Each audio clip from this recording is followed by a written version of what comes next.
वक्त भारत का वो किस्सा तो आपने पढ़ा होगा कि अर्जुन के बेटे अभिमन्यु ने चक्रव्यूह में घुसने की कला मां के गर्भ में रहते हुए सीख ली थी। जब अर्जुन पत्नी सुभद्रा को चक्रव्यूह भेदने का तरीका बता रहे थे, कई लोग इस किस्से को पौराणिक कथा मानकर गंभीरता से नहीं लेते, लेकिन अगर माता पिता चाहें तो उनका बच्चा उनके मन मुताबिक गुण और संस्कार लेकर पैदा हो सकता है। ये दावा है राष्ट्रीय स्वयंसेवक संघ के गर्भ विज्ञान अनुसंधान केंद्र का, जिसके मुताबिक आप गर्भ से ही अपने बच्चे को भविष्य के लिए तैयार कर सकते हैं। हर दंपत्ति का सपना होता है कि उनका होने वाला बच्चा संस्कारी हो, गुणवान हो, शूरवीर हो। यह खबर ही ऐसी ही इच्छा रखने वाली दंपत्तियों से जुड़ी है।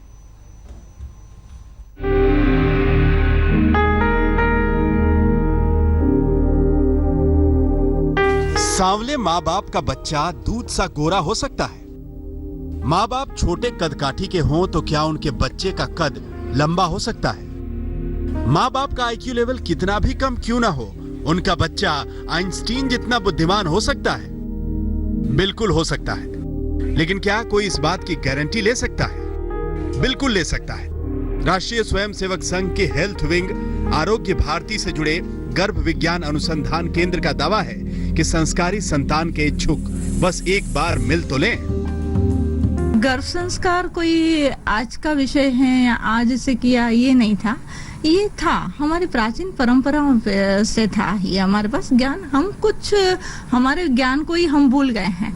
जैसे मैं बात करूं कि भाई जैसे हम पढ़ते हैं कि भाई अभिमन्यु ने ज्ञान जो प्राप्त किया था, चक्रव्यूह भेदन का ज्ञान प्राप्त किया था, तो वो गर्भावस्था में किया था। तो वही गर्भ ज्ञान है कि जिससे हम ये है कि भाई ज्ञान देने की प्रक्रिया तो गर्भावस्था से हो सकती है। मनचाही संतान पाने के इच्छुक दंपतियों के लिए संघ प्रायोजित ये प्रोग्राम आरोग्य भारती नामक संस्था ने गुजरात में 10 साल पहले शुरू किया था। साल 2015 में इसका विस्तार करते हुए गुजरात और मध्य प्रदेश में 10 ब्रांच खोले गए। जल्द ही इसकी शाखाएं उत्तर प्रदेश और पश्चिम बंगाल में भी खोल दी जाएंगी। संस्था का लक्ष्य है कि साल 2020 तक देश के हर राज्य में गर्भ विज्ञान अनुसंधान केंद्र की स्थापना हो। डॉक्टर करिश्मा नरवानी आरएसएस के इस ड्रीम प्रोजेक्ट की राष्ट्रीय संयोजक हैं। वो कहती हैं कि आयुर्वेद में दिए नुस्खों से देश की जनरेशन नेक्स्ट को श्रेष्ठ बनाना उनका लक्ष्य है। जैसे कोई भी सोचे कि हमें अपनी आने वाली जनरेशन को श्रेष्ठ बनाना है, तो वो सोचने का अधिकार तो सबको है। सब अच्छे अगर हैं तो वो अपने विचार से श्रेष्ठ हैं और श्रेष्ठता की ओर जाना चाहते हैं, तो उसमें तो उसकी पहल जरूर आरएसएस ने की है। हाँ, क्योंकि जैसे ये गर्भ विज्ञान अनुसंधान केंद्र ने इस पर अनुसंधान का काम किया। आयुर्वेद में गर्भ विज्ञान अनुसंधान केंद्र ये जामनगर की एक ऐसे इंस्टीट्यूट है जहाँ आयुर्वेद के वैद्य जुड़े हुए हैं, जिन्होंने आयुर्वेद में ये सिद्धांत एक्चुअल दिए गए हैं। और जैसे गांधीधाम में केंद्र बना, सूरत में केंद्र बना, तो यही सोचकर बना कि ये हम शिक्षण का काम है वो गर्भ से करें और अच्छी सुसंस्कृत जनरेशन जो शिक्षण वाली जो है वो हम अच्छी संतान ला पाए। मनचाहे गुणों वाले बच्चों के जन्म की गारंटी लेने वाले गर्भ विज्ञान अनुसंधान केंद्र इच्छुक दंपतियों को 3 हिस्सों वाला प्रोजेक्ट देता है। पहले चरण में प्रेगनेंसी से लेकर 3 महीने तक आयुर्वेद के मुताबिक नाड़ी शुद्धि और देह शुद्धि जैसी प्रक्रियाएं की जाती हैं। दूसरे चरण में ग्रह नक्षत्रों की चाल ढाल देखकर गर्भाधान के लिए एक निश्चित तारीख तय की जाती है। तीसरे चरण में गर्भावस्था के दौरान मां को दिए जाने वाले आहार पर पूरा ध्यान दिया जाता है। गर्भ विज्ञान अनुसंधान केंद्र का दावा है कि इस प्रक्रिया के बाद जन्म लेने वाले बच्चे में कोई जेनेटिक डिफेक्ट नहीं होगा। गर्भ से पूर्व की अवस्था से शुरू करना पड़ेगा। इसके 4 स्टेप हैं। भाई एक तो गर्भावस्था पूर्व संस्कार, यानी माता पिता के बीज को ही उत्तम बनाने की प्रक्रिया। दूसरी बात आती है कि गर्भ का कवाधान हो, गर्भ का स्थापन, तो उसके लिए भी है सिद्धांत। आयुर्वेद में बताया गया है कि भाई कुछ बताया गया कि जब अच्छी आत्मा को लाना है तो उसके लिए समय भी अच्छा होना चाहिए। फिर आती है गर्भावस्था, तो जिस समय पे जो अवयव बन रहे हैं उसको कौन से तत्व चाहिए, तो उसी के अनुसार उसका आयोजन करना।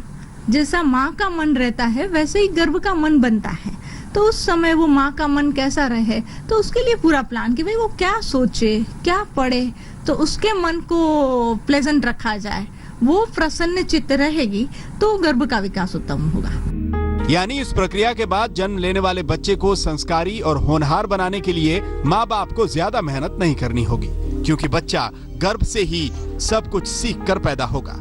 डॉक्टर हितेश जानी आरोग्य भारतीय संस्था के नेशनल कन्वीनर हैं और जामनगर में गुजरात आयुर्वेद यूनिवर्सिटी में पंचकर्म विभाग के प्रमुख भी हैं। वो कहते हैं कि हिंदू शास्त्रों में जिन कस्टमाइज्ड चाइल्ड यानी उत्तम संतान का जिक्र होता है, उनकी संस्था ऐसे उत्तम संस्थानों के इच्छुक दंपतियों की इच्छा पूरी करने में मदद करती है।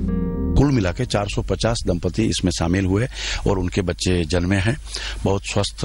और आप देखिए उनकी हमारी जो वेबसाइट है उसमें भी हमने उस दंपतियों के, उस माँ बाप के जिनके बच्चे अच्छे और स्वस्थ समृद्ध जो बच्चे हैं उनकी उन्होंने टेस्टिमोनियल दिए हैं। तो इस प्रकार से 10 साल से हम काम कर रहे हैं। संघ संचालित वेद गर्भ संस्थान का दावा है कि प्राचीन आयुर्वेद गर्भ संस्कार तकनीक सबसे सुरक्षित और दुनिया में प्रेगनेंसी की बेहतरीन तकनीक है। दावा है कि गर्भ विज्ञान संस्कार से जन्मा शिशु दूसरे बच्चों के मुकाबले जल्दी बोलने और चलने लगता है।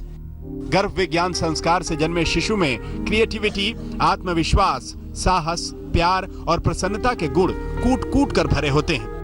गर्भ विज्ञान संस्कार से जन्मा शिशु मानसिक, शारीरिक, भावनात्मक, सामाजिक और आध्यात्मिक रूप से परफेक्ट होता है। इतना ही नहीं, जन्म के वक्त बच्चे का वजन भी औसत से ज्यादा होता है और माँ को लेबर पेन भी नहीं होता। आपका बच्चा कैसे गर्भ में स्वस्थ रहेगा?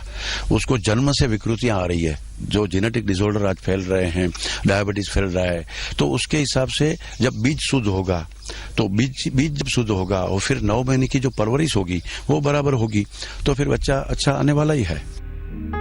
गुजरात के जामनगर में हितेश जानी ऐसे दंपतियों को काउंसलिंग देते हैं जो वेद पद्धति से अपने बच्चे को जन्म देने के इच्छुक होते हैं। गुजरात, मध्य प्रदेश और कई अन्य शहरों में काफी सारे दंपति अपना इलाज करवा रहे हैं।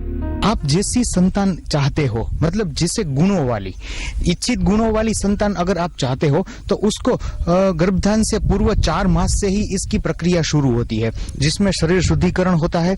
उसके बाद पूरी प्रक्रिया को योग और शास्त्रों, यज्ञ, मंत्र, पढ़ाई, उसके साथ सभी बातों को जोड़ के एक ऐसी संतति को दुनिया में लाया जाता है कि जिसके गुण आप चाहते हो वैसी ही हो। आरएसएस की हेल्थ विंग आरोग्य भारती के मुताबिक दूसरे विश्व युद्ध के बाद जर्मनी में आयुर्वेद के जरिए मनचाहे बच्चों को जन्म देने का प्रोजेक्ट शुरू हुआ था और अब भारत में भी इसे सफल और लोकप्रिय बनाने का बीड़ा आरोग्य भारती ने उठाया है। जामनगर से दर्शन ठक्कर और गोपी घांगर के साथ आज तक ब्यूरो। गर्भ विज्ञान संस्कार प्रोजेक्ट के विरोधी ये कह सकते हैं कि बच्चा अपनी मां के पेट से सीख कर नहीं आता है, लेकिन इस कहावत को विज्ञान बहुत पहले खारिज कर चुका है, क्योंकि तमाम रिसर्च से यह साबित हो चुका है कि बच्चा अपनी मां के पेट में बहुत सी बातें सीखने और समझने लगता है। इससे जुड़ी कुछ स्टडी रिपोर्ट्स के बारे में आपको बताते हैं। आयरलैंड की बेलफास्ट यूनिवर्सिटी की स्टडी के मुताबिक प्रेग्नेंट महिला जो कुछ खाती है वो खून में मिलकर बच्चे तक पहुंचता है और मां के स्वाद की आदत बच्चे को लग जाती है। फ्लोरिडा यूनिवर्सिटी की रिपोर्ट के मुताबिक गर्भ में पलने वाले बच्चे को सुनाई देता है। गर्भावस्था के दौरान मां अगर कोई मंत्र या गाना गुनगुनाए तो बच्चे के दिल की धड़कनें धीमी हो जाती हैं। स्टडी के मुताबिक अगर मां गर्भावस्था के दौरान कोई गाना गुनगुनाए तो जन्म के बाद उस गाने को सुनकर बच्चा शांत हो जाता है। लैंकेस्टर और डरहम यूनिवर्सिटी की स्टडी में यह बात साबित हुई है कि मां के तनावग्रस्त होने पर बच्चा परेशान होता है और गर्भ में हरकत करने लगता है। इसी यूनिवर्सिटी की स्टडी में यह भी साबित हुआ है कि गर्भ में 24 हफ्ते का बच्चा मुस्कुराना सीखने लगता है और 36वें सप्ताह में उसकी भौं भी चलने लगती है। इसीलिए दुनिया भर के डॉक्टर गर्भवती महिलाओं को नसीहतें देते हैं कि ये न खाओ, वो न पियो, ऐसा न करो, वैसा न करो, वरना बच्चे पर बुरा असर पड़ेगा। यानी इस बात से अब कोई इनकार नहीं कर सकता कि बच्चा बहुत कुछ अपनी मां के पेट से सीख कर आता है। ऐसे में इस बात से भी इनकार नहीं किया जा सकता कि बच्चे के संस्कारों और गुणों को मां के पेट में विकसित किया जा सकता है। यही काम गर्भ विज्ञान संस्कार प्रोजेक्ट के तहत करने का दावा आरएसएस की हेल्थ विंग आरोग्य भारती कर रही है।